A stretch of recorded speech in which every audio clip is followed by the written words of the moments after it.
jibqa' jaħseb li min qed jisimgħu ma jafx x'inhu għaddej fil-pajjiż u jibqa' juża biss ir-retorika.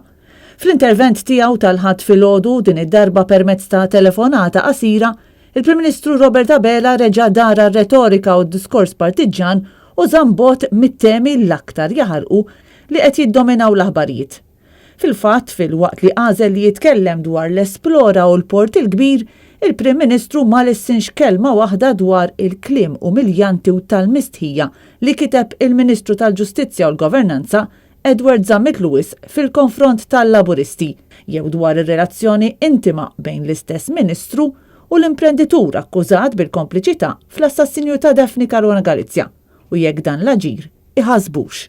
Lanqas ma għamel xi tip ta' proposta jew imqar referenza dwar kif se jkun qed jieħu r-rakkomandazzjonijiet ta' 3 imħalfin li sawru l-bord tal-inkjesta pubblika ħalli tkun żgurata li dak li seħħ fl-aħħar snin ma jerġax jiġri f'pajjiżna.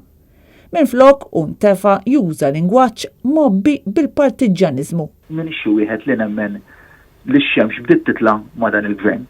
Bħalma l-oppożizzjoni temmen li niżlet meta ma baqgħetx fil-gvern. Il-Prim Ministru għażel li jgħadda srasu fir-ramel ukoll quddiem realtajiet oħra, fosthom kif dik li aktar xi kkunsidrata bħala l-aktar korporazzjoni ta' credit ratings ta' reputazzjoni madwar id-dinja, Moody's, irrevidiet id-bassir ekonomiku għal pajjiżna għal wieħed negattiv. Fil-fatt, fil-waqt li żammet ir-rating ta' pajjiżna stabbli, Moody's wissiet li l-irkupru ta' pajjiżna jaf ikun wieħed batut, partikolarment minħabba l-pis tad-dejn tal-gvern kif ukoll kawża tal-grey listing ta' pajjiżna mill-FATF u d-daqqa fis-settur turistiku laħa pajjiżna.